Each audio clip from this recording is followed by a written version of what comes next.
Ecology, though a term many have encountered, is often more elusive to define with precision.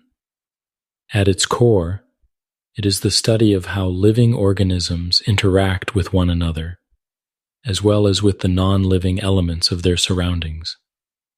In essence, it is the science of relationships, both among organisms and between organisms and the physical world that sustains them. The principal aim of ecology is to understand where and why living things occur where they do, and in what numbers. Achieving this understanding requires drawing from a broad range of scientific fields.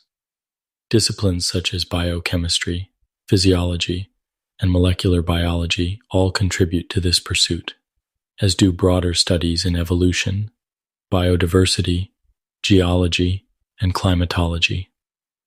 There is also a role for chemistry and physics, particularly when ecological studies require modeling or predictive analysis. Mathematics, after all, tends to show up at any party involving serious thought.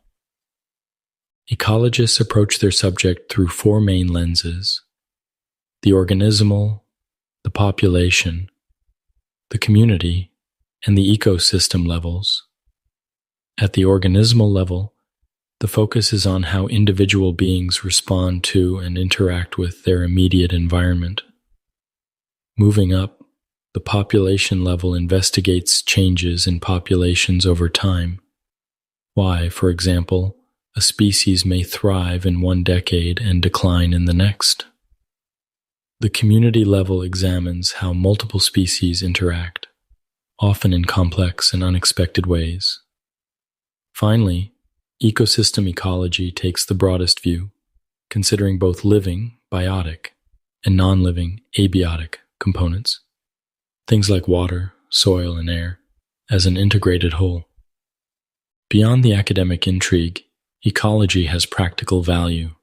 Understanding ecological systems helps society address basic needs, securing food, maintaining shelter, and improving public health.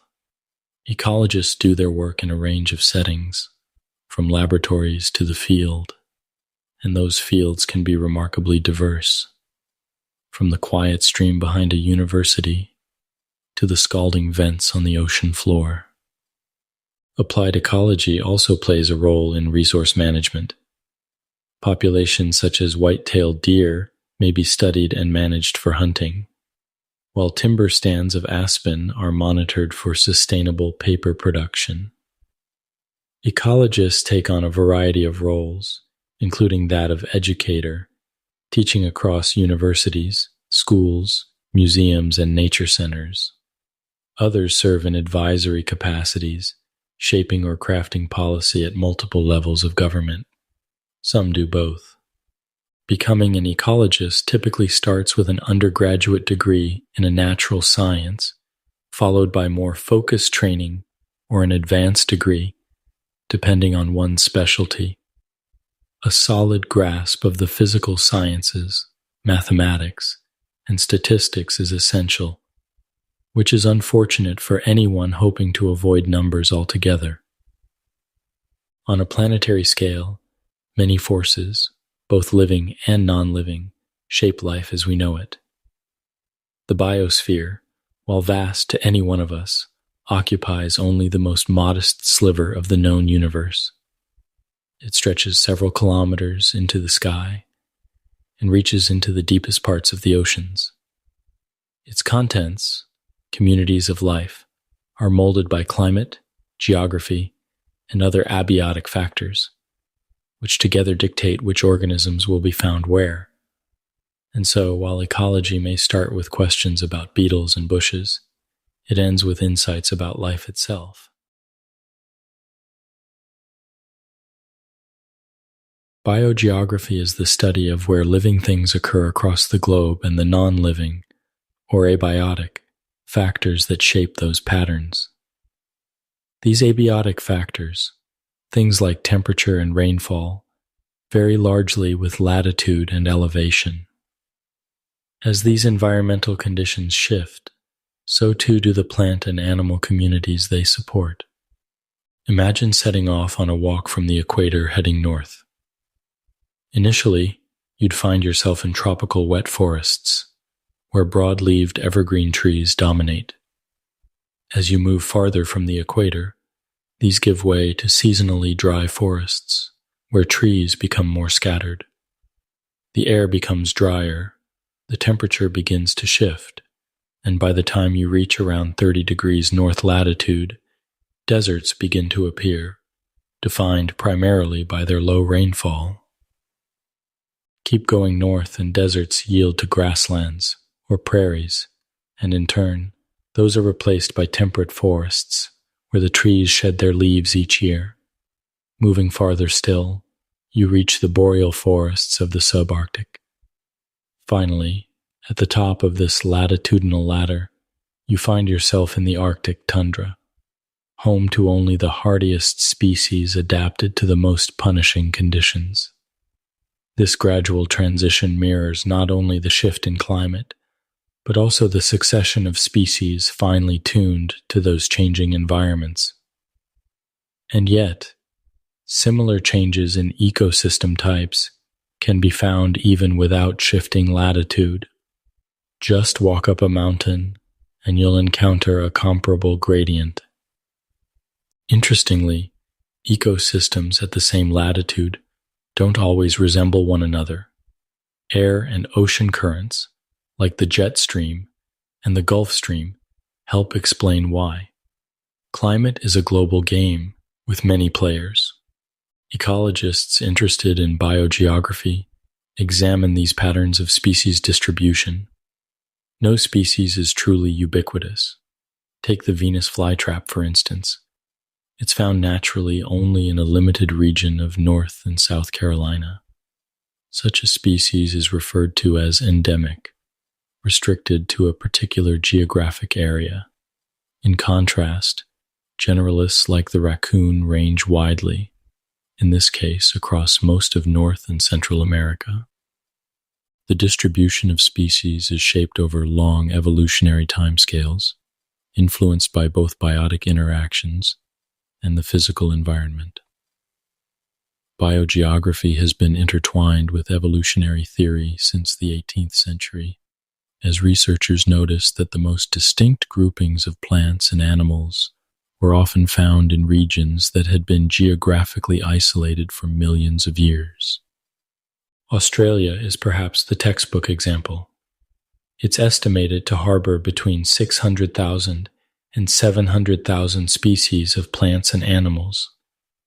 Roughly 3/4 of its plant and mammal species are endemic. They occur nowhere else on Earth.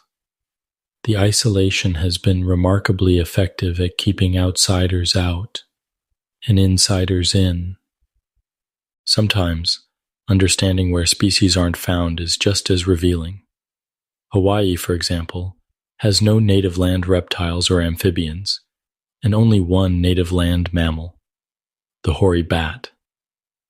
New Guinea offers another case, with a notable absence of placental mammals across most of the island.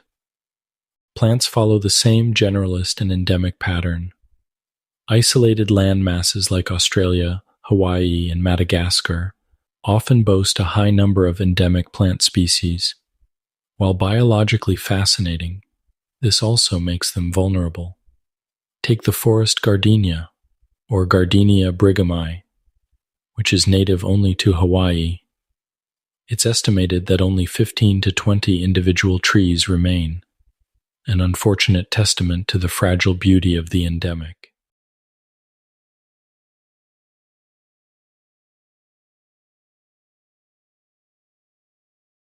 Solar energy, the original currency of nearly all life, is captured by green plants, algae, cyanobacteria, and photosynthetic protists.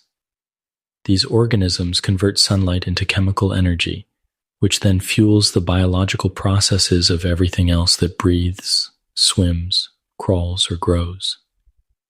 Notably, the availability of light itself can influence the evolutionary trajectory of photosynthesizers.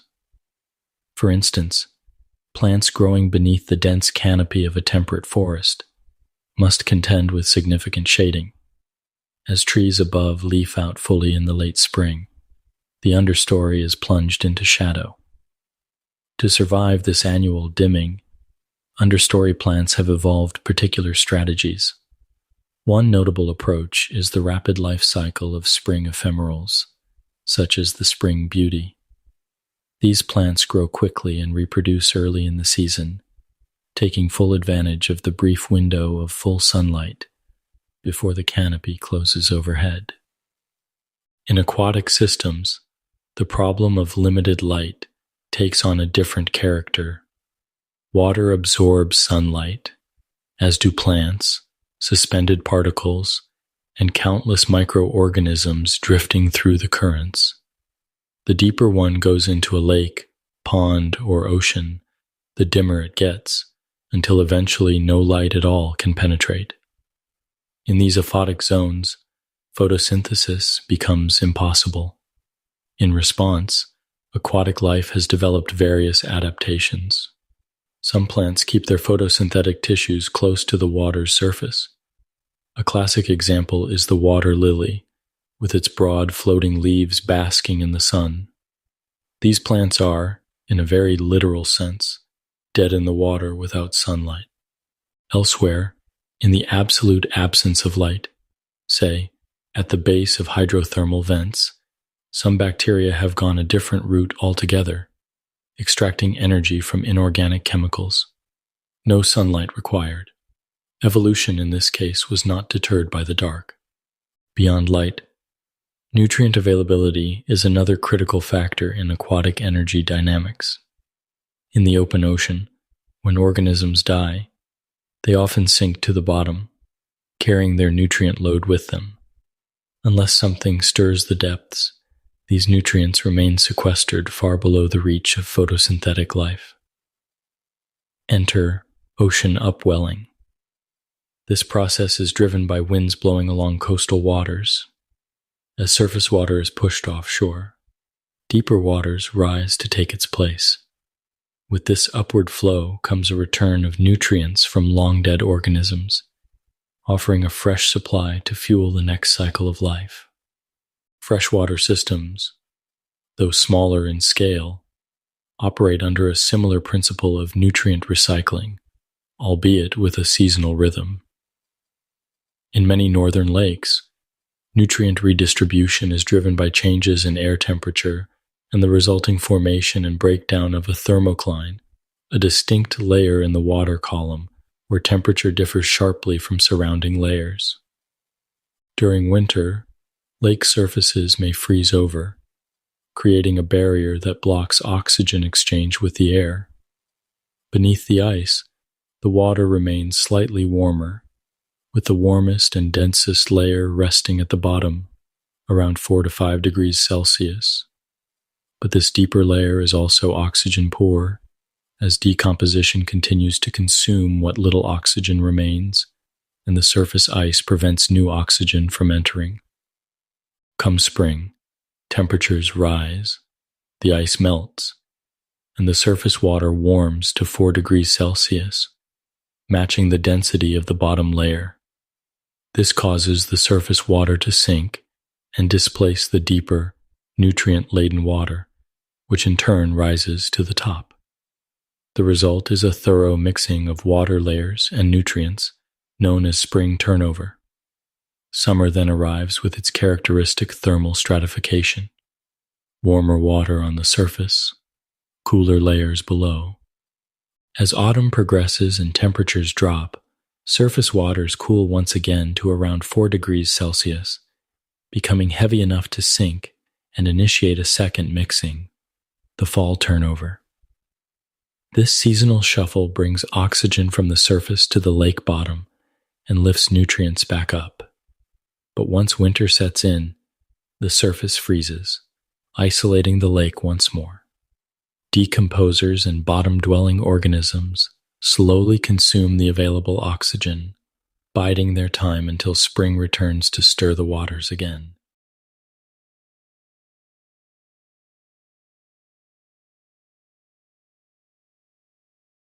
Temperature influences life at every level. from the activity of enzymes within a cell to the range of a species across a continent. At the biochemical level, temperature directly affects the function and stability of enzymes, which are crucial for all metabolic processes. Most enzymes perform optimally within a narrow temperature band. Below freezing, metabolism slows to a crawl or stops altogether. Above about 45 degrees Celsius, enzymes begin to degrade, disrupting the delicate choreography of life. This is why relatively few organisms are found in extreme thermal environments, although, of course, exceptions exist. To survive, organisms must either regulate their internal temperatures or restrict themselves to environments where external conditions fall within tolerable limits. Some animals have evolved mechanisms to endure fluctuations, such as hibernation in winter or torpor in reptiles. Certain bacteria, known as extremophiles, have taken things a step further, thriving in places like geysers and hydrothermal vents where heat would destroy most other forms of life. Temperature also plays a central role in defining where organisms can live. Migration is one strategy many species employ to cope with seasonal changes. This movement from one habitat to another allows animals to escape inhospitable temperatures, find food, or secure breeding grounds. The Arctic tern, for instance, embarks on a staggering 40,000-kilometer annual round trip between the polar North and the Southern Oceans. Monarch butterflies make their way from the eastern United States to Mexico each year in search of more temperate conditions. Even large mammals such as reindeer migrate long distances, about 5,000 kilometers annually, in search of sustenance. Reptiles and amphibians are somewhat more restricted in their distribution, in part because they lack the mobility required for migration, and not all animals capable of migrating choose to do so. The journey itself is fraught with risk and demands a considerable expenditure of energy. For some animals, endurance is the preferred solution. Hibernation enables survival through cold periods by dramatically reducing metabolic activity. A related process, estivation, allows animals to weather periods of intense heat and drought. Both are forms of torpor, a state of lowered physiological activity that allows an organism to wait out adverse conditions. Among the more curious adaptations is the ability of the wood frog to survive freezing temperatures using an antifreeze-like substance within its cells, which protects cellular integrity and prevents ice crystals from rupturing membranes. Not exactly cozy, but effective.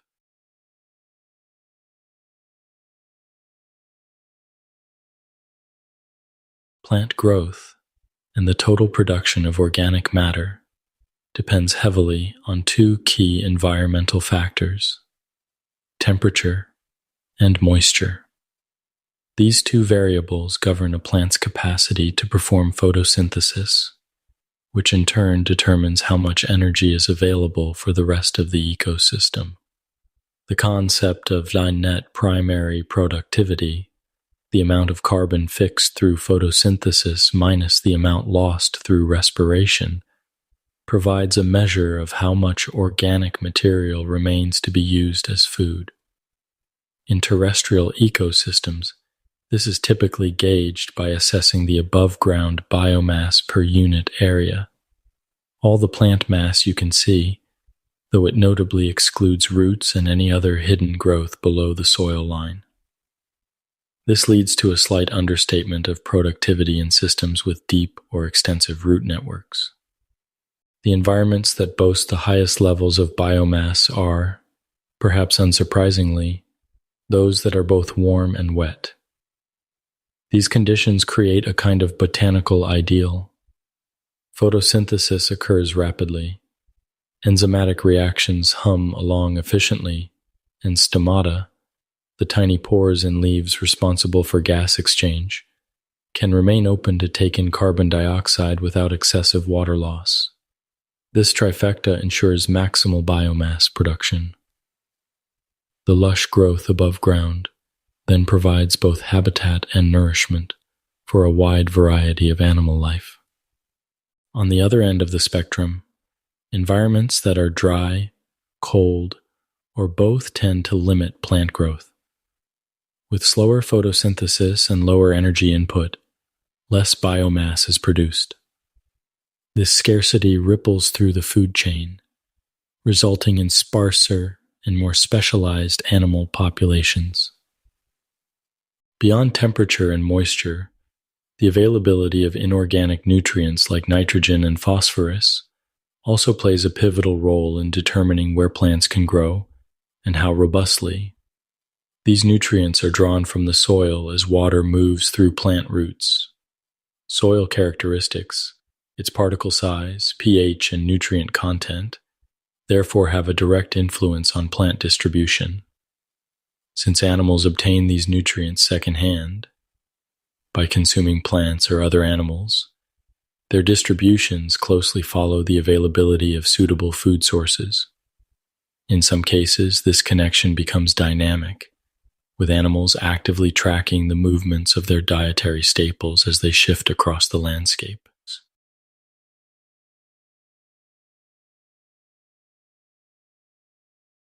Water, indispensable for all living things, plays a central role in the most fundamental cellular processes. On land, organisms face the persistent threat of water loss through simple diffusion. To cope, they've developed a variety of adaptations to retain moisture. Many animals, for example, are covered in oily or waxy coatings that serve as moisture barriers. Plants, too, are not without their tricks. Their leaves often boast waxy cuticles and fine hairs, both features that help minimize water loss by slowing the process of transpiration. Interestingly, being immersed in water doesn't exempt an organism from water balance concerns. Aquatic life has its own suite of problems and solutions. Freshwater organisms, living in environments where the surrounding water has a lower solute concentration than their internal fluids, are under constant osmotic pressure. Water wants to rush in. To deal with this, these organisms must actively regulate solute levels, often by excreting large volumes of very dilute urine. Marine organisms face the opposite issue. Salt water is more concentrated than their internal fluids, so the danger is water loss to the environment. Their adaptations go in the other direction, retaining water while excreting excess salts. A memorable example comes from the marine iguana, which deals with this by sneezing out salt-laden vapor, a surprisingly elegant solution to an unrelenting problem. Other abiotic factors also shape life. Oxygen, for instance, is vital in both terrestrial and aquatic environments. On land, most animals extract oxygen from the air. At high elevations, however, the thinner atmosphere contains fewer oxygen molecules, which can create challenges for respiration. Underwater, oxygen availability depends on several factors, most notably temperature and water movement. Cold, swiftly moving water holds more dissolved oxygen than warm, stagnant water. Salinity, currents, and tides also play significant roles in shaping aquatic habitats. Wind is another important player in the world of abiotic influences. It affects evaporation and transpiration rates, influencing how quickly water is lost from soils and plant surfaces. But wind does more than dry things out. It can transport soil, water, seeds, and even small organisms, shaping ecosystems with its sheer physical force. Finally, fire, perhaps the most dramatic of abiotic factors, is a powerful agent of change in terrestrial ecosystems. Though destructive, fire can also be essential. Some species, like the jack pine, actually depend on the heat of fire to open their seed cones and complete reproduction. Following a fire, with vegetation cleared and competition reduced, seedlings often have a better shot at survival. Fire also releases nutrients, such as nitrogen, back into the soil through the combustion of organic matter like pine needles. In short, what seems like devastation from one angle may be, from another, an opportunity.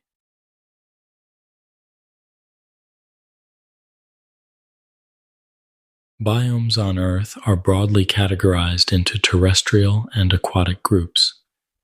Terrestrial biomes, situated on land, exhibit considerable diversity and are grouped into major types to help organize the complexity of ecosystems. While these categories are useful, they inevitably mask the finer details. For example, the relative abundance of plant life in the Sonoran Desert in the United States, compared to the stark desolation of Boa Vista, a desert island off Western Africa. Both are deserts, but each tells a very different ecological story. There are 8 principal terrestrial biomes: tropical wet forests, savannas, subtropical deserts, chaparral, temperate grasslands, temperate forests, boreal forests, and Arctic tundra. Each is defined by characteristic ranges of temperature and precipitation, with seasonal variations in both helping to shape the flora and fauna found there.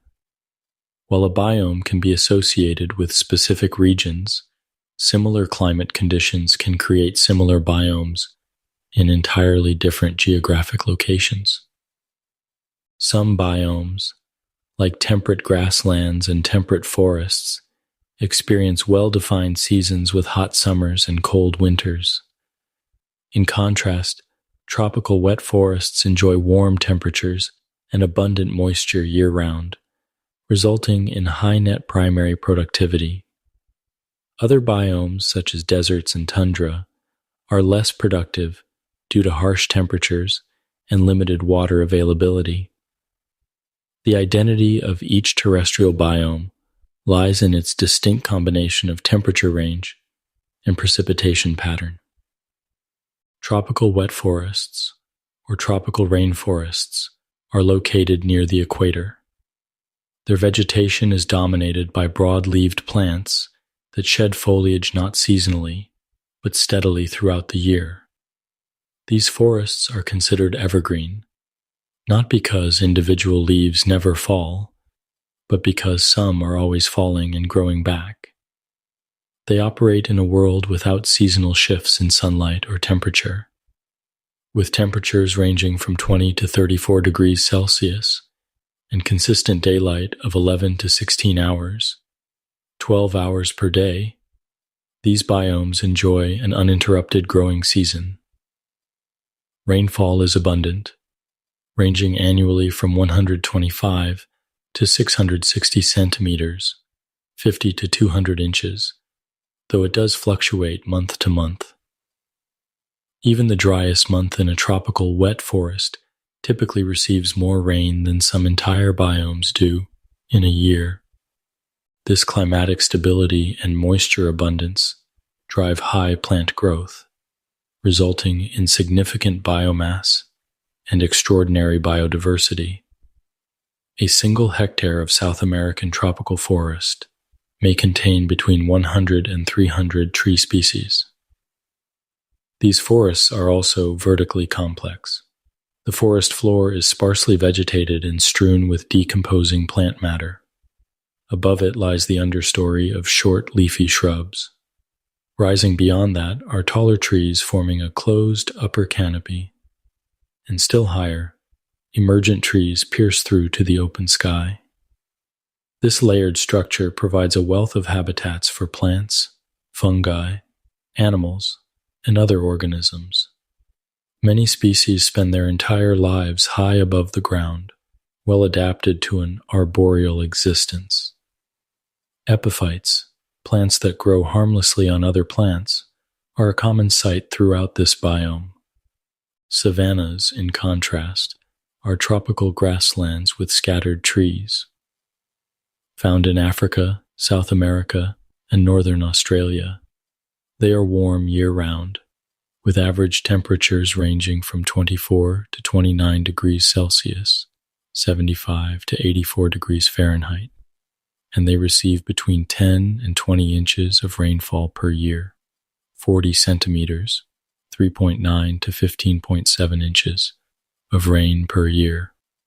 A lengthy dry season limits the growth of dense tree cover. Instead, grasses and herbaceous plants dominate. Fire is a frequent and natural occurrence in this biome, and plants have evolved strong root systems to survive and regrow after a burn.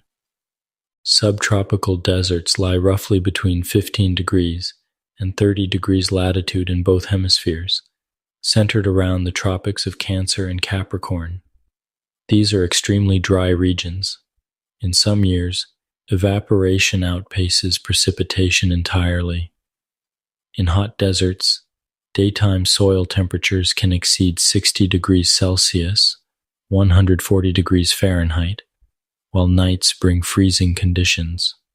Cold deserts experience daytime highs up to 25 degrees Celsius and nighttime lows below minus 30 degrees Celsius. Annual rainfall rarely exceeds 30 centimeters and is erratic at best.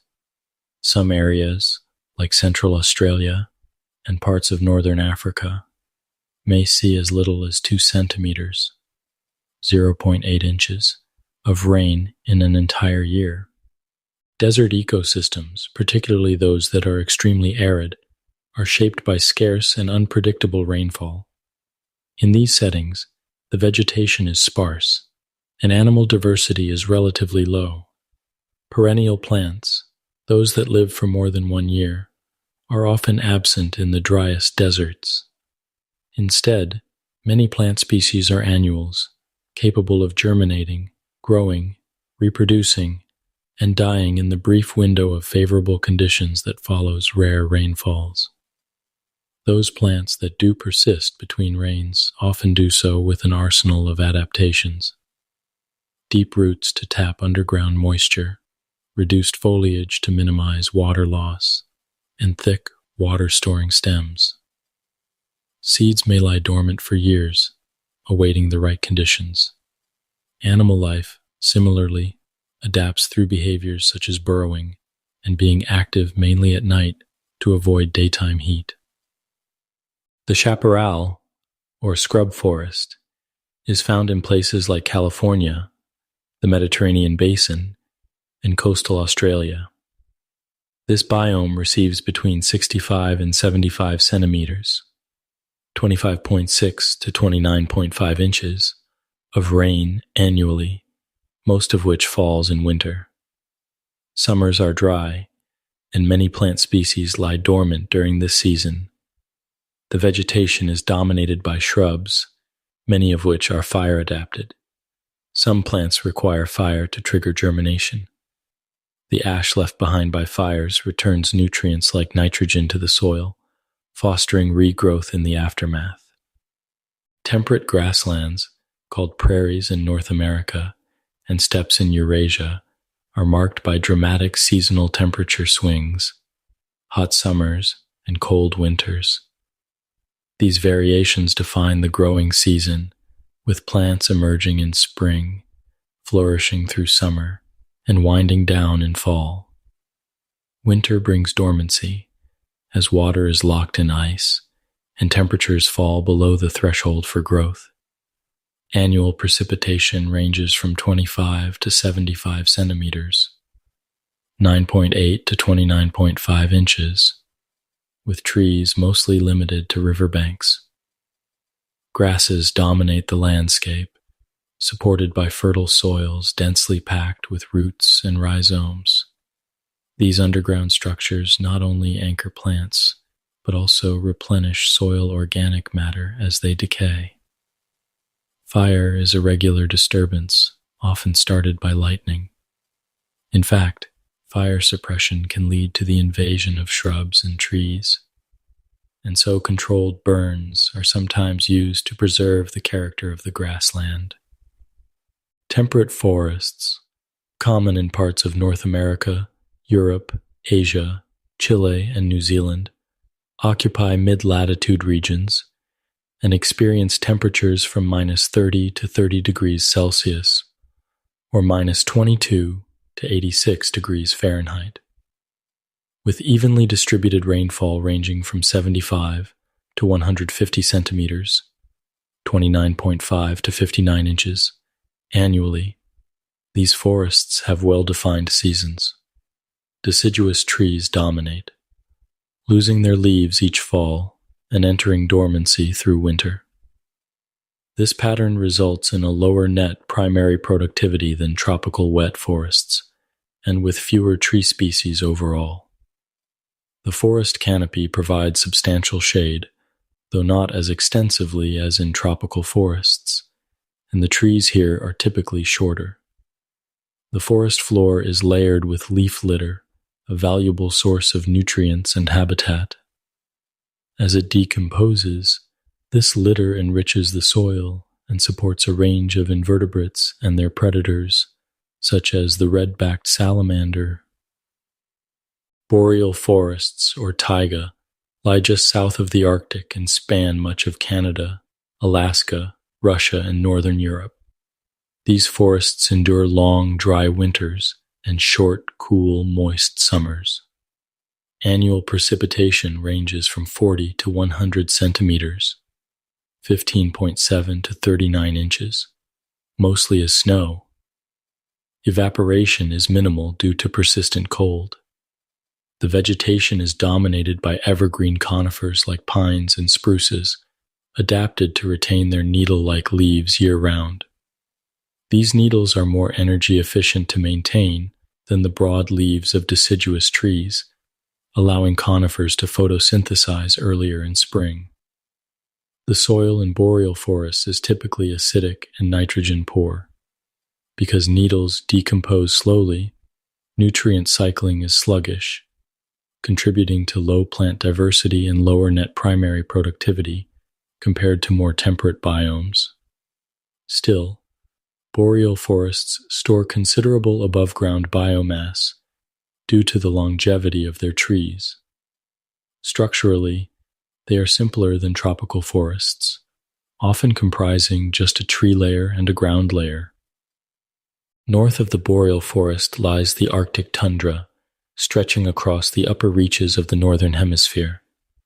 Winters are severe, averaging -34 degrees Celsius, while summers are brief and cool, with temperatures ranging from 3 to 12 degrees Celsius, 52 degrees Fahrenheit. The growing season is only about 10 to 12 weeks, but nearly continuous daylight during this period enables rapid plant growth. Precipitation is low, and like the boreal forest, evaporation is minimal. Tundra vegetation is typically low-lying due to strong winds and the presence of permafrost, permanently frozen ground that inhibits root growth and slows organic decay. This limits nutrient availability and results in low primary productivity, minimal above-ground biomass, and sparse species diversity. However, during the brief summer, the tundra can be carpeted with mosses, lichens, and small flowering plants, taking full advantage of the short window of relative abundance.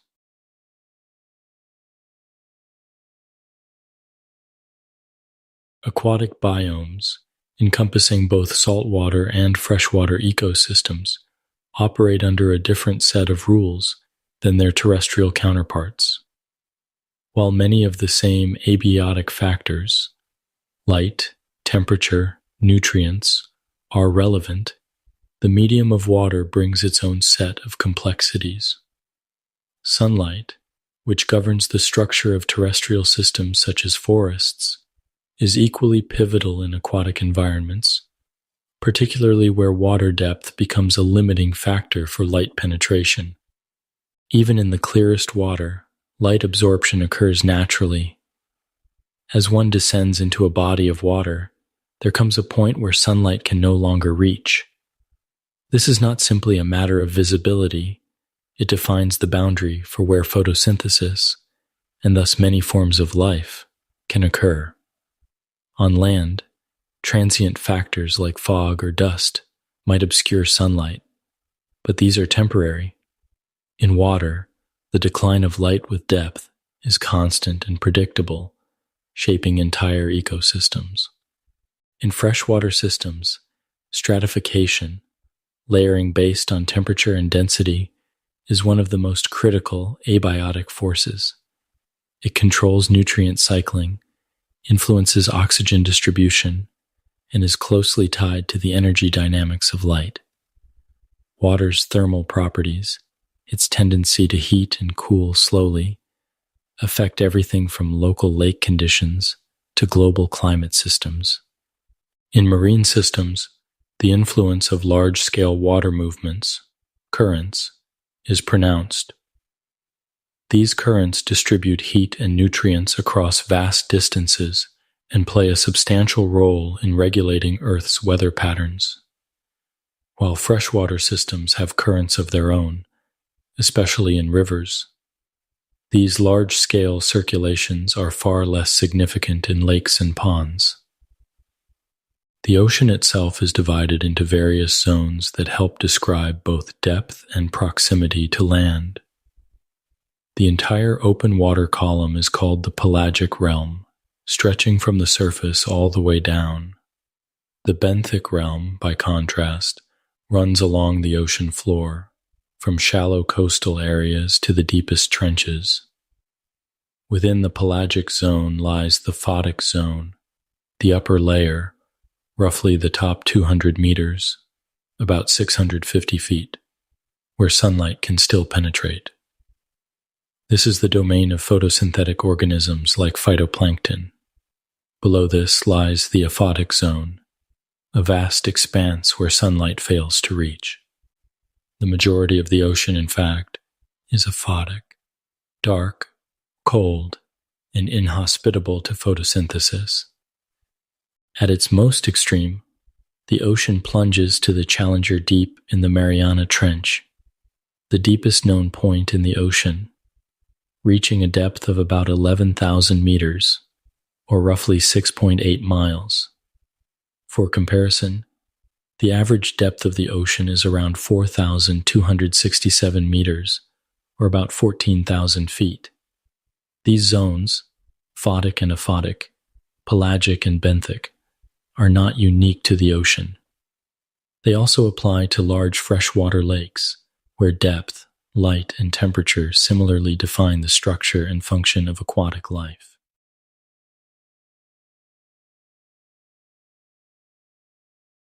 The ocean, the planet's largest marine biome, is a vast and continuous expanse of salt water with a surprisingly uniform chemical composition, a dilute mix of mineral salts and decomposed biological material.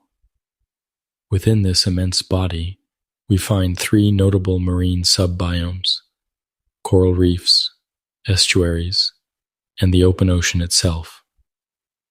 Ocean life is largely shaped by how far light penetrates the water column. Zones are defined by depth and light availability, and each supports its own suite of organisms adapted to the distinct conditions there. Closest to shore lies the intertidal zone, the region between high and low tide. While many picture this as a sandy beach, it can just as easily be rocky or muddy. It's an environment in flux, submerged during high tide, exposed during low. Organisms here must endure both dry periods and relentless wave action. Shoreline species such as the shore crab possess hard exoskeletons, providing protection from desiccation and physical stress. The constant agitation of water and sediment means that few rooted plants or algae can gain a foothold. Just beyond is the unhurried zone, stretching from the edge of the intertidal zone out to about 200 meters deep. roughly where the continental shelf ends. This zone receives ample sunlight, allowing photosynthesis to thrive. Water here is well oxygenated and relatively stable in both temperature and pressure. Floating algae like sargassum provide habitat, while plankton, both plant and animal, form the base of a rich food web that supports small fish, shrimp, and the bulk of global fisheries. Farther out lies the oceanic zone, the open ocean beyond the continental shelf. This region experiences thermal stratification, with warm and cold waters mixing due to currents. Though rich in plankton, nutrients are generally scarce here, making this zone less productive than neritic waters. Dead organisms that once lived near the surface sink to the depths, but unlike freshwater systems, the open ocean lacks a mechanism for circulating those nutrients back to the surface. As a result, much of the deeper ocean relies on a slow rain of biological material from above. Below the pelagic zones lies the benthic realm, the seafloor extending from the shoreline to the deepest ocean trenches. Here, the substrate is composed of sand, silt, and the remains of fallen organisms. As depth increases, temperature drops but stays just above freezing. The benthic realm is nutrient-rich due to the accumulation of organic debris and supports a wide array of life, including sponges, anemones, marine worms, and bottom-dwelling fish. At the bottom of the abyss lies the abyssal zone, found at depths of 4,000 meters and beyond. Conditions here are harsh, intense pressure, near freezing temperatures, and almost complete darkness. Despite the high oxygen levels, nutrients are sparse. Still, life persists. Fishes and invertebrates adapted to the cold and dark live off nutrients delivered from above. At hydrothermal vents scattered across the ocean floor, chemosynthetic bacteria exploit hydrogen sulfide and other minerals as energy sources, anchoring a food web independent of sunlight. Coral reefs form a second major marine biome and are typically found in warm, shallow waters within the photic zone, often between 30 degrees north and south latitude. These structures are built by colonial marine invertebrates, corals, which secrete calcium carbonate skeletons over time. Coral reefs can be adjacent to land, fringing reefs, circular around submerged islands, atolls, or extensive offshore formations like the Great Barrier Reef. Most shallow water corals have a symbiotic relationship with photosynthetic algae, which supply much of the energy the corals need in nutrient-poor tropical waters. In deeper, colder waters, where light is scarce or absent, corals lack these algal partners and instead rely on stinging tentacles to catch prey. Coral reefs are among the most biodiverse ecosystems on Earth, supporting over 4,000 species of fish. Some fish feed directly on coral, others graze on algae or inhabit the cryptofauna, the myriad invertebrates tucked into the coral's calcium framework. At the reef's edge, one finds an assortment of predators, herbivores, and planktivores. Predators hunt other animals, herbivores consume plant matter, and planktivores feast on the drifting plankton that sustains so many oceanic food webs.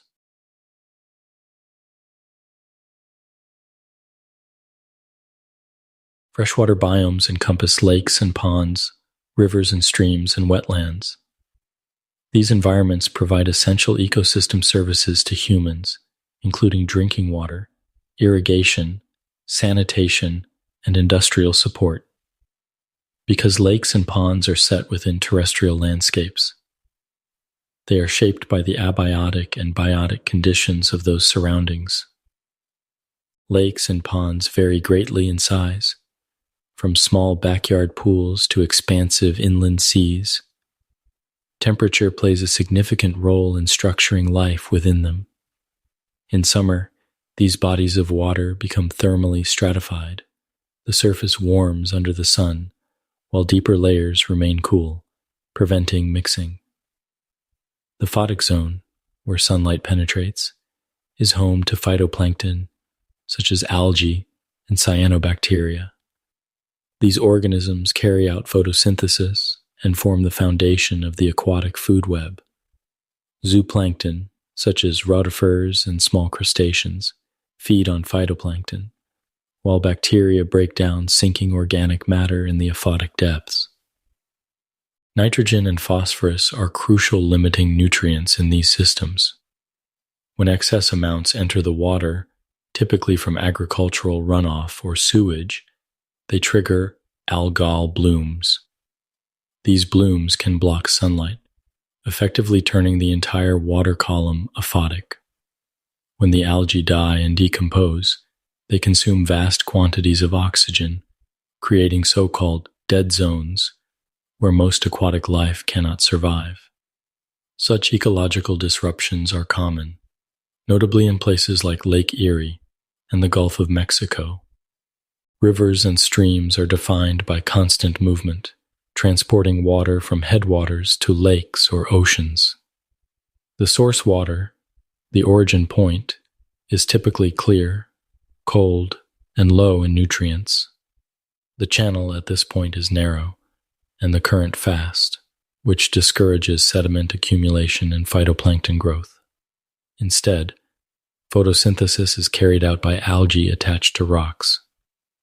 Energy also enters these ecosystems from surrounding terrestrial environments, such as when leaves fall into the water and decompose, contributing nutrients. Organisms here are adapted to the fast flow. Leeches, for example, anchor themselves with suckers, while trout, a key predator, are streamlined for swift currents. As rivers travel away from their source, they widen, slow, and warm. Sediment begins to accumulate, allowing phytoplankton to thrive. This makes the water murkier. Worms and insects burrow into the mud, and vertebrates such as frogs, fish, and waterfowl, relying less on sight and more on taste or chemical detection, hunt in these quieter waters. Wetlands are shallow ecosystems where soil is permanently or periodically saturated. Unlike lakes, wetlands are defined by emergent vegetation, plants rooted in waterlogged soil with parts extending above the surface. These systems include marshes, swamps, bogs, mudflats, and salt marshes. They all share three defining traits: saturated soil, hydrology, water-loving vegetation, hydrophytic, and water-adapted soils, hydric. Marshes and swamps have slow, steady water flow. Bogs, on the other hand, develop in areas with little or no water movement. These typically form in depressions with clay bottoms that prevent water from percolating through the soil. As a result, water is stagnant, oxygen depleted, and decomposition is slow. This leads to an accumulation of organic acids, lowering the water's pH.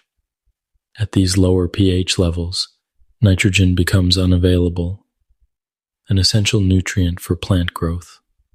Some bog plants like sundews, pitcher plants, and Venus flytraps adapt by capturing and digesting insects to extract nitrogen.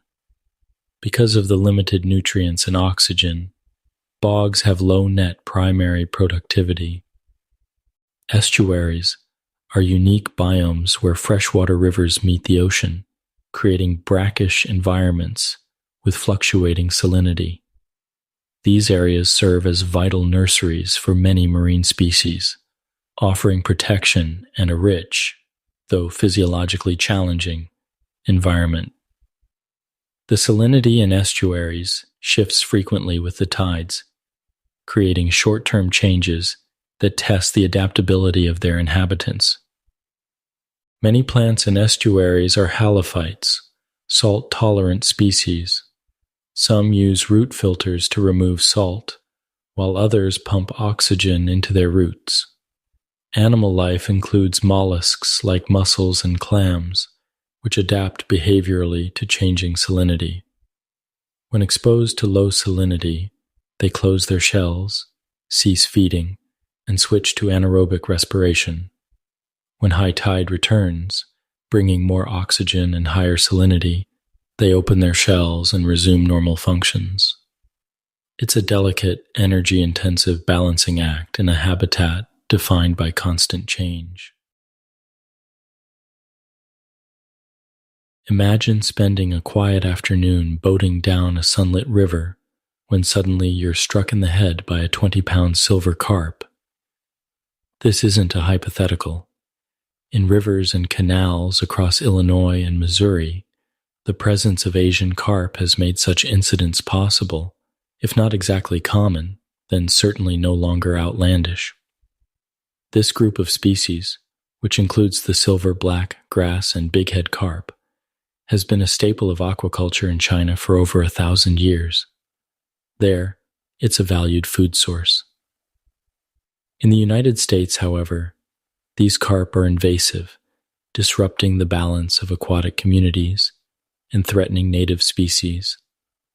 Populations are not static. They change in size and distribution due to a host of influences, ranging from seasonal shifts and natural disasters to inter- and intraspecific competition. The study of how populations fluctuate over time, population dynamics, falls under the broader field of demography, a statistical approach originally developed for human populations, but now applied universally across species. Tools like life tables, once used by insurance companies to estimate human life expectancy, are now used to understand the life cycles and survival rates of everything, from insects to elephants. When examining a population, the first task is usually to estimate how many individuals there are and how they are spaced. Two core concepts, population size, N, and population density, form the foundation of this understanding.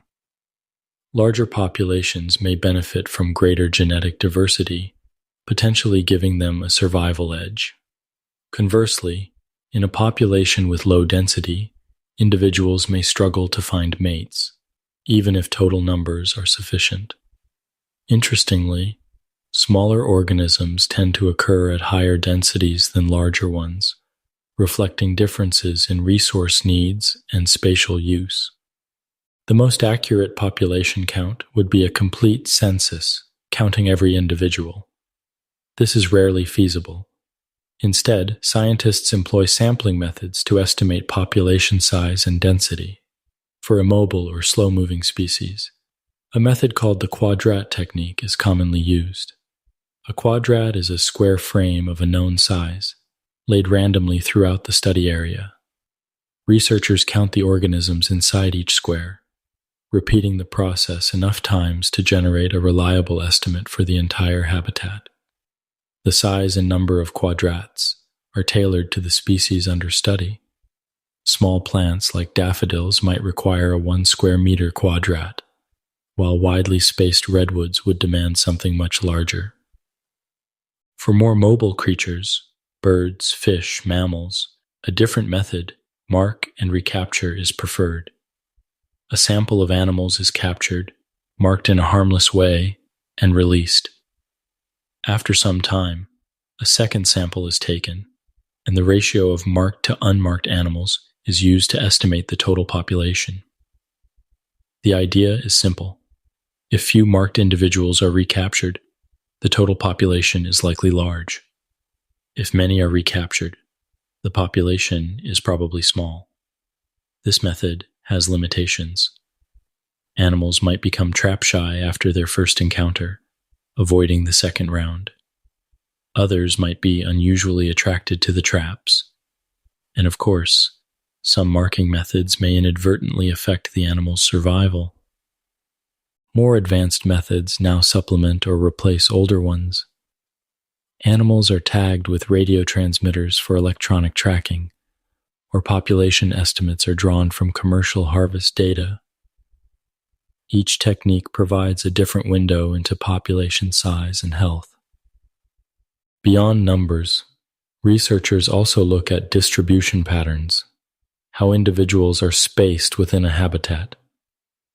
These patterns reveal whether individuals cluster, spread evenly, or scatter randomly, and they can reflect underlying biological and environmental forces at work at any given moment. Individuals within a population can be arranged in space in several ways, reflecting both biological interactions and environmental conditions. These arrangements, called dispersion patterns, fall into three main categories: uniform, random, and clumped. Uniform dispersion is often observed in species that compete directly with one another for space or resources. For example, sage plants like Salvia leucophylla release chemicals into the soil that inhibit the growth of nearby competitors, a strategy known as allelopathy. Penguins, too, exemplify uniformity by spacing their nests evenly to maintain territories.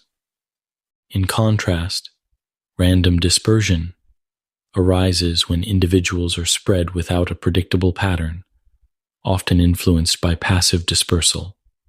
Wind-dispersed seeds, such as those of dandelions, land and germinate wherever conditions happen to be favorable. Then there is clumped dispersion, perhaps the most common in nature. This pattern is seen in organisms that aggregate for social, reproductive, or resource-related reasons, such as herds of elephants or schools of fish.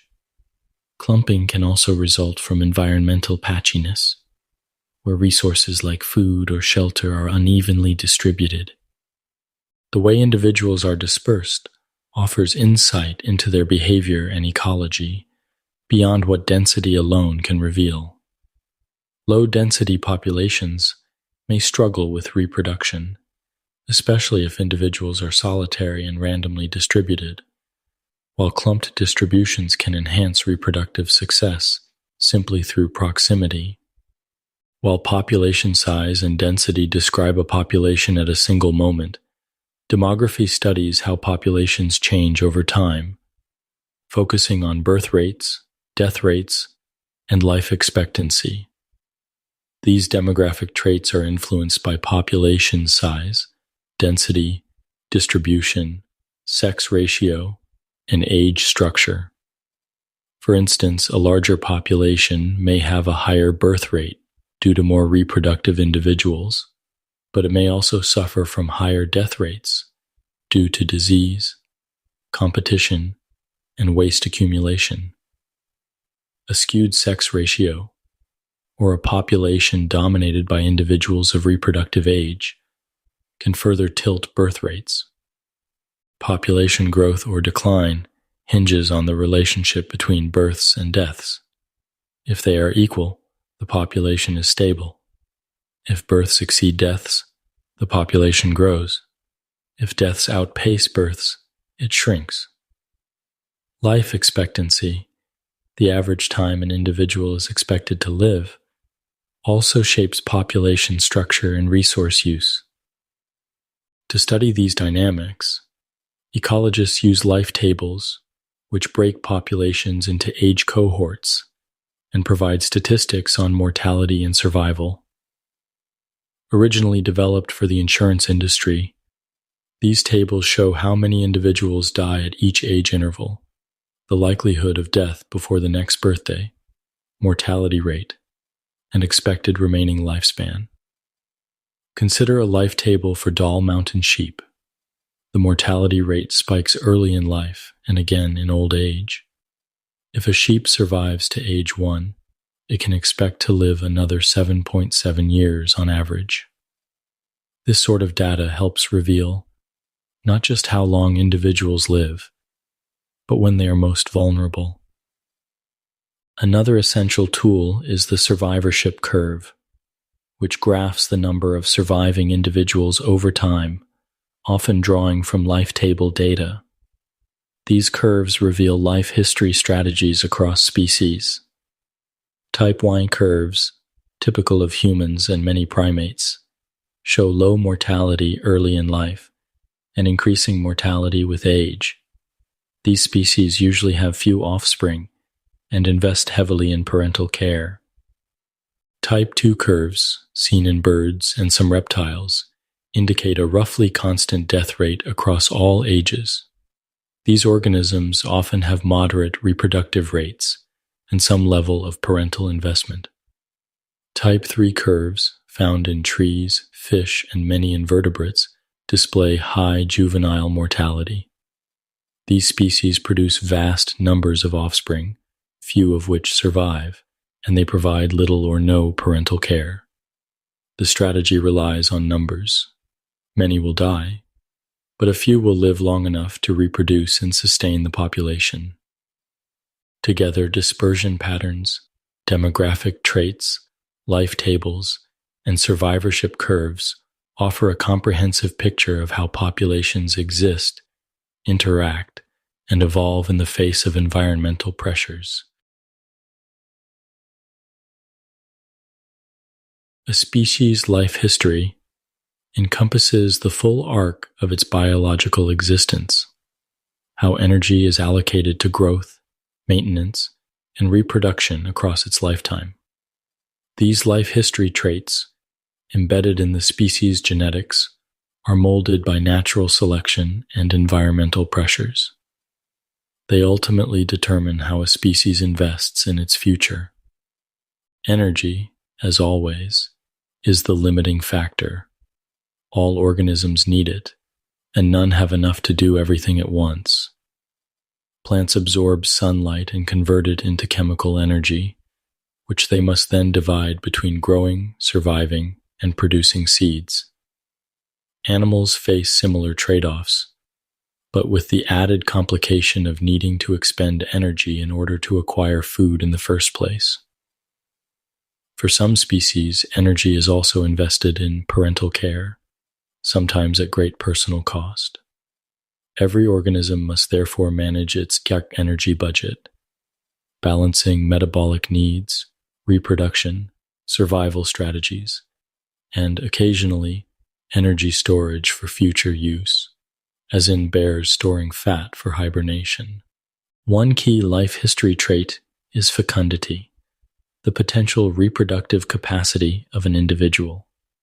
High fecundity species produce as many offspring as possible, as often as possible, often with little or no parental involvement. This is common in many marine invertebrates. Their offspring are typically small and independent from birth, as the energy cost of parenting would outweigh any evolutionary benefit. These organisms rely on numbers. Most offspring won't survive, but some will. It's a volume strategy, one that hedges against an unforgiving world. In contrast, species with low fecundity produce fewer offspring and devote significant energy to raising them. Mammals like humans, kangaroos, and pandas provide extended care, and their young are born helpless.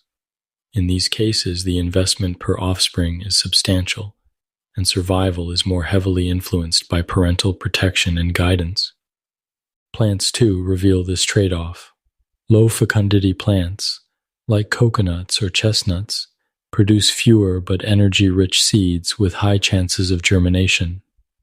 High fecundity plants, such as orchids, scatter many tiny energy-poor seeds into the world, most of which never take root. But again, some do, enough to carry the species forward. The timing of reproduction is another axis of life history strategy. Reproducing early increases the chances of passing on genes, but often limits growth and health. Reproducing later can lead to better prepared parents or higher fecundity, but comes with the risk of not surviving to reproductive age. Small fish like guppies reproduce early and often, but remain vulnerable.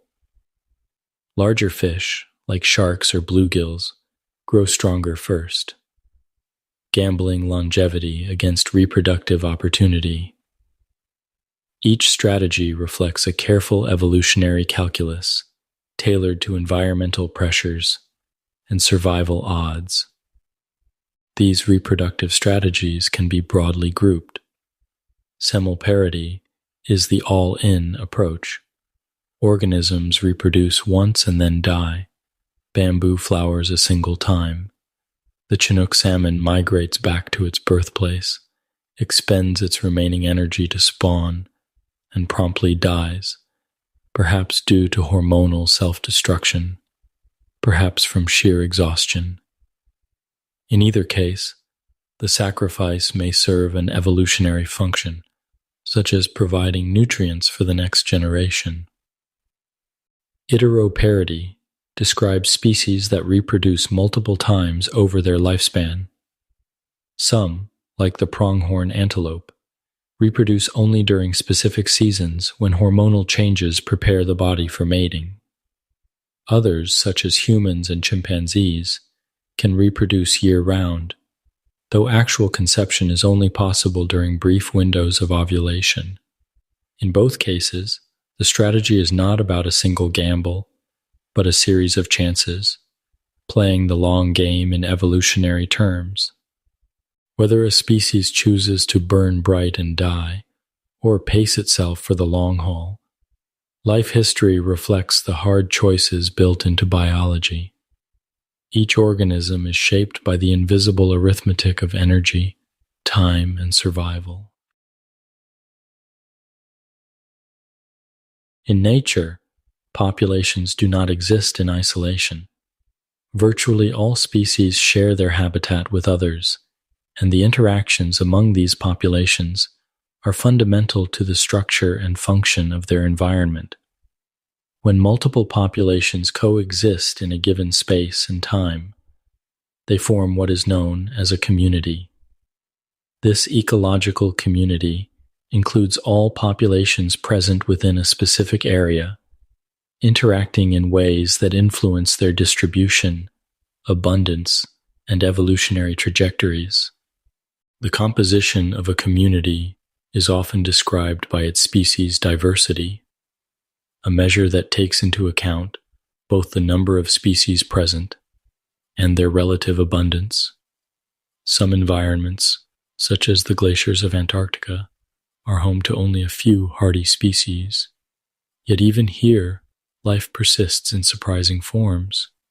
In contrast, tropical rainforests are so densely populated with diverse life forms that cataloging them fully is a daunting, perhaps impossible task. These biomes represent the extremes of species diversity, and many communities fall somewhere in between. At the community level, ecologists study how species interact through competition, predation, mutualism, and other relationships, and how these interactions regulate population growth and maintain ecological balance. The competition for resources, such as food, water, space, or sunlight, is one of the key forces shaping the structure of communities. In nature, populations do not exist in isolation. Virtually all species share their habitat with others.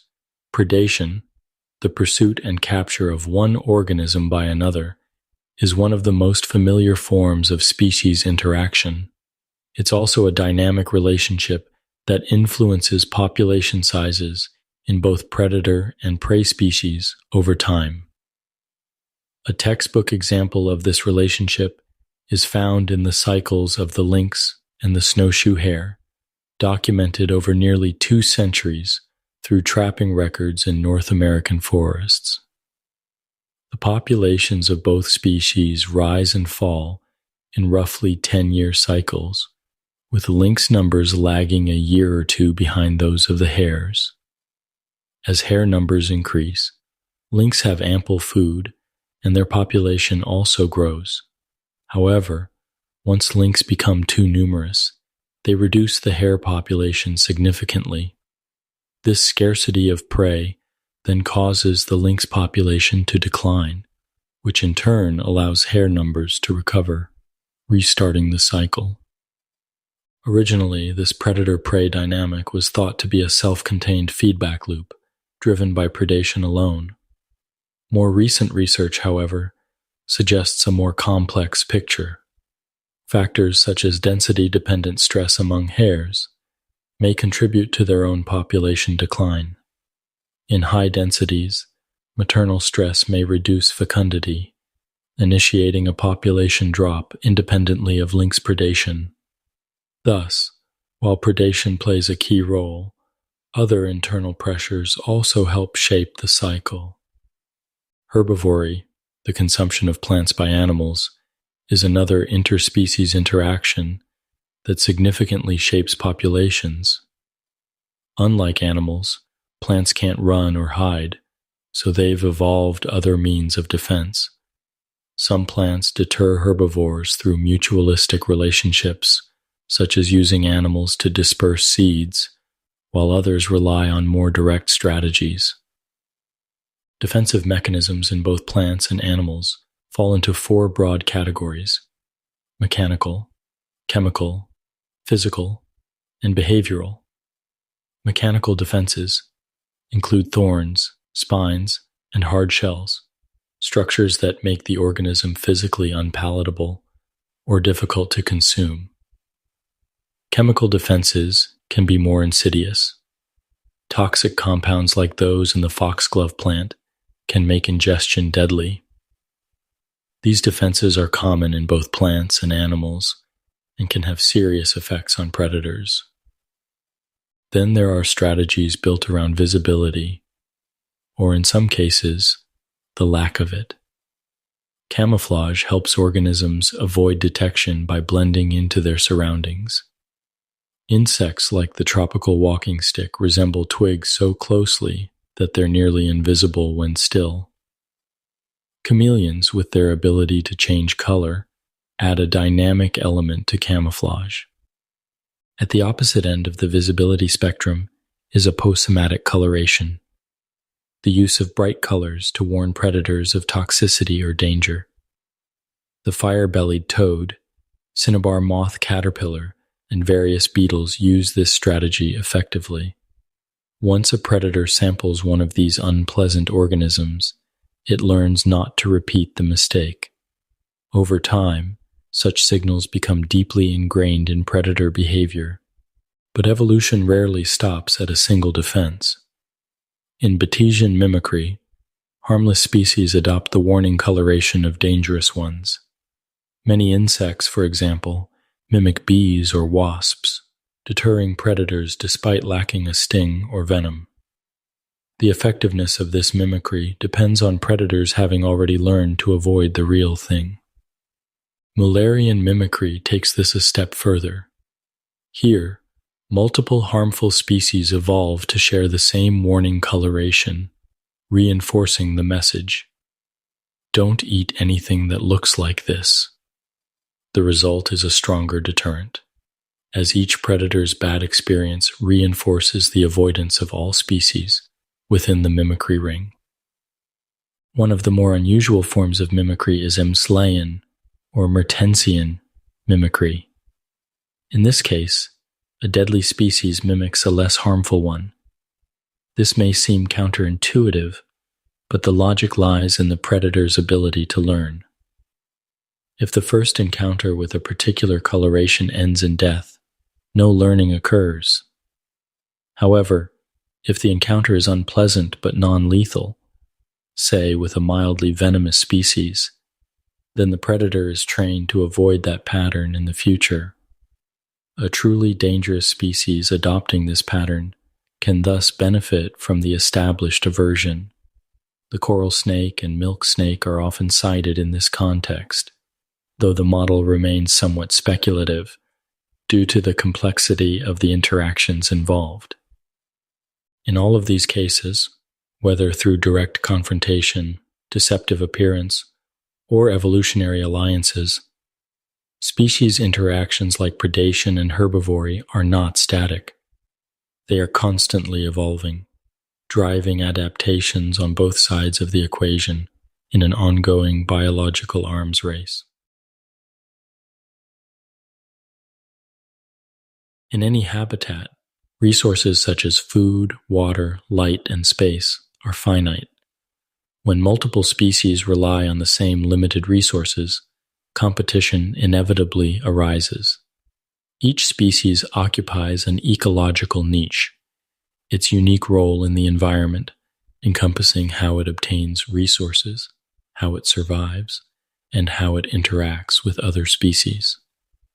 The competitive exclusion principle posits that no two species can occupy the same niche indefinitely in the same habitat. If they do, one will outcompete the other, leading to the exclusion or local extinction of the less competitive species. This concept is neatly illustrated by the classic laboratory experiment involving two species of protozoa, Paramecium aurelia and Paramecium caudatum. Grown separately, both species flourish.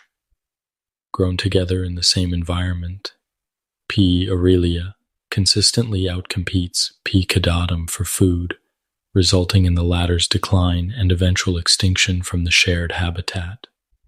But nature often finds a way around direct conflict.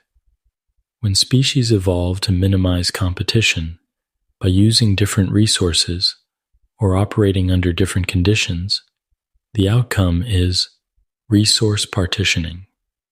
This allows similar species to coexist in overlapping habitats by carving out distinct ecological roles.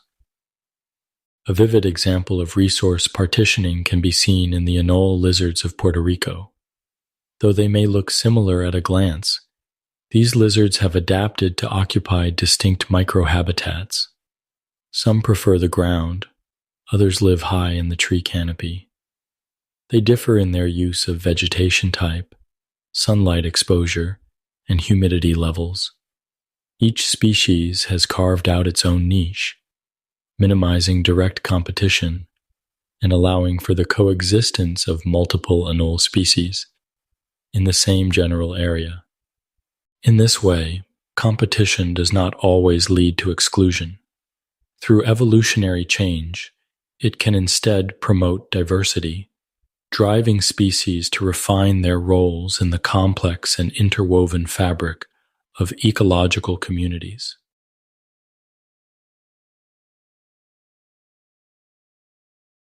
Symbiosis refers to prolonged and close interactions between individuals of different species. Interactions that can significantly affect the abundance and distribution of both partners. While some restrict the term to strictly mutualistic relationships, where both parties benefit, the broader definition encompasses a range of relationships, not all of them mutually beneficial. One such relationship is commensalism, where one species benefits while the other is neither helped nor harmed. A straightforward example is a bird nesting in a tree. The bird gains a safe place to lay its eggs, elevated above predators and shielded by branches. The tree, meanwhile, is unaffected. The nest adds negligible weight and does not interfere with photosynthesis, which primarily occurs in leaves higher up. Another example involves clownfish and sea anemones. The clownfish finds protection among the anemone's stinging tentacles, which deter predators. The sea anemone, for its part, experiences no known advantage or harm from this arrangement. Mutualism, in contrast, is a relationship where both species benefit. Termites and the protozoa in their guts are a prime example. Termites consume wood, which is primarily cellulose, a material they cannot digest on their own. Inside the protozoa living in the termite's gut are bacteria that can break down cellulose, turning it into usable energy. In return, the protozoa and their bacteria enjoy a constant supply of food and a safe environment. Lichens offer another case. They consist of fungi partnered with photosynthetic algae or bacteria. The algae produce glucose through photosynthesis, feeding both themselves and the fungi. The fungi provide shelter and help absorb atmospheric nutrients, enhancing survival in harsh environments. The third category is parasitism, where one species, the parasite, benefits at the expense of another, the host. Unlike predators, parasites typically do not kill their hosts outright. Doing so would disrupt their own life cycles. Instead, they extract resources slowly, weakening the host over time. Parasitic life cycles are often complex. For instance, tapeworms are transmitted to humans through undercooked, contaminated meat. Once inside the human intestine, the tapeworm absorbs nutrients and can grow to considerable lengths, sometimes exceeding 50 feet. It continues its development by cycling through multiple hosts, often starting in livestock and finishing in humans. Plasmodium falciparum, the protozoan responsible for malaria, offers another example. It reproduces within human liver and red blood cells, but requires a mosquito host to complete its reproductive cycle. The mosquito transmits the parasite from person to person, making it a vector for this significant global disease. This pattern of a parasite cycling between multiple host species is common among many parasitic organisms and highlights the intricate strategies life uses to persist, even at the expense of another.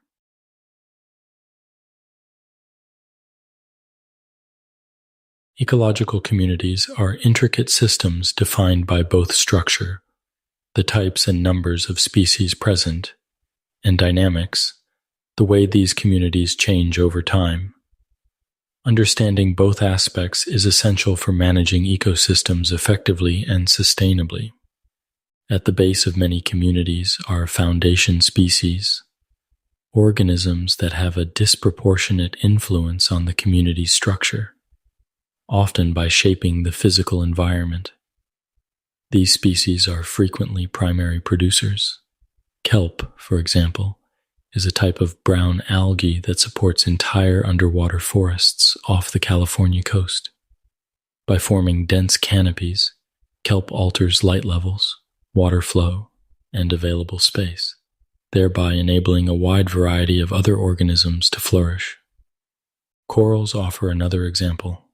Though not photosynthetic themselves, corals form mutualistic relationships with symbiotic dinoflagellates called zooxanthellae. These symbionts perform photosynthesis and supply energy to the coral. In turn, the coral provides a protective home.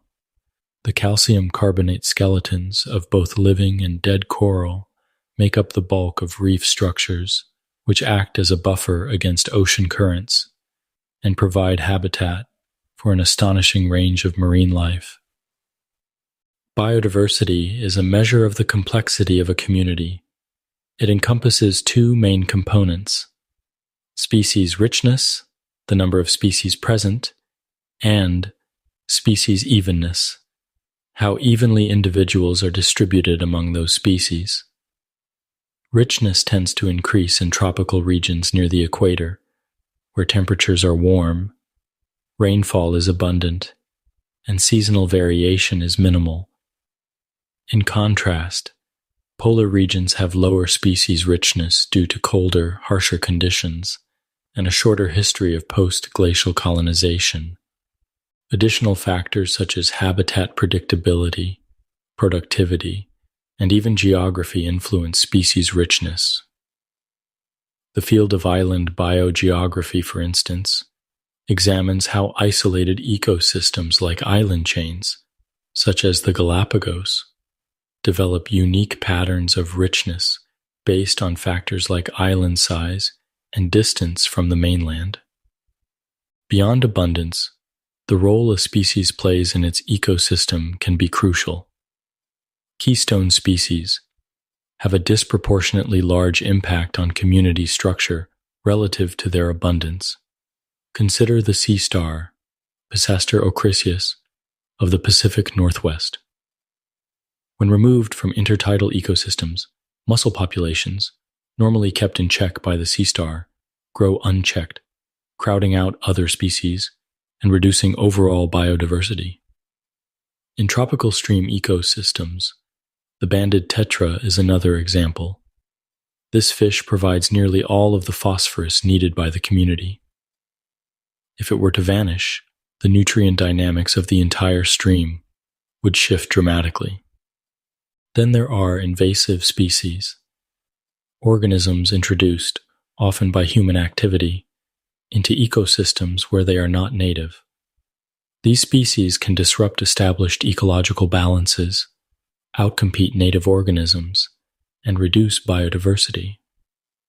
In the United States, aquatic ecosystems are under threat from invaders like purple leucostrife and zebra mussels. Forests face challenges from species such as garlic mustard, common buckthorn, and the emerald ash borer. Even urban areas feel the impact, with species like the European starling competing aggressively with native birds for nesting sites. Together, foundation species, keystone species, and invasive species demonstrate how certain organisms can dramatically shape the communities they inhabit, sometimes supporting entire ecosystems, other times destabilizing them. Understanding their roles is essential for both conservation and restoration efforts.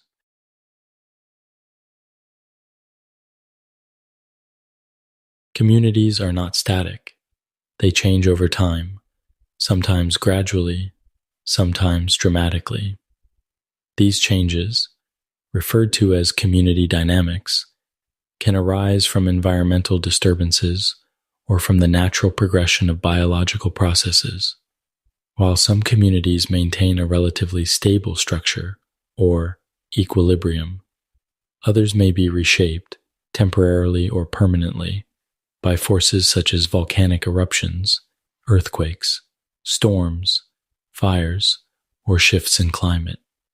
One of the most studied processes in community dynamics is succession, the sequential arrival and disappearance of species in an ecosystem over time. Succession can be primary or secondary, depending on the starting conditions.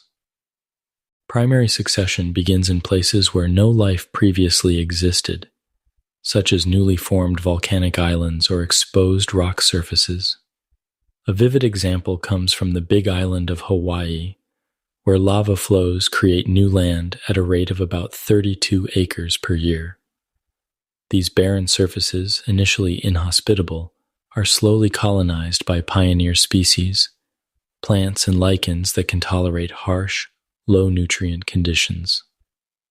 Over time, their growth, death, and decomposition help to create soil, setting the stage for more demanding species to take root.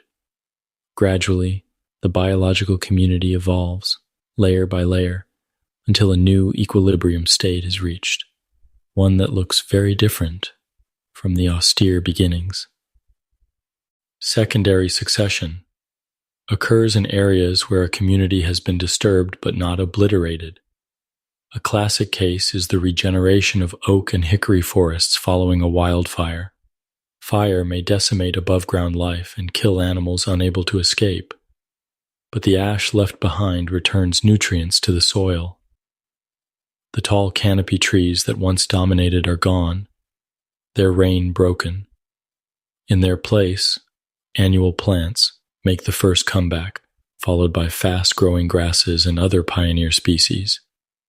These, in turn, alter the environment, perhaps by stabilizing soil, adding organic material, or influencing light and moisture conditions, making it suitable for intermediate species, like shrubs and young trees. Over decades to centuries, the forest regenerates. Oak and hickory trees once again rise to dominance, re-establishing a community structure similar to the one before the disturbance. This mature, stable endpoint is known as the climax community, and it will remain until another disturbance resets the process. Through these cycles of change, Succession highlights the resilience of ecosystems and their capacity to regenerate, though always within the limits imposed by local climate, soil, species pools, and disturbance regimes.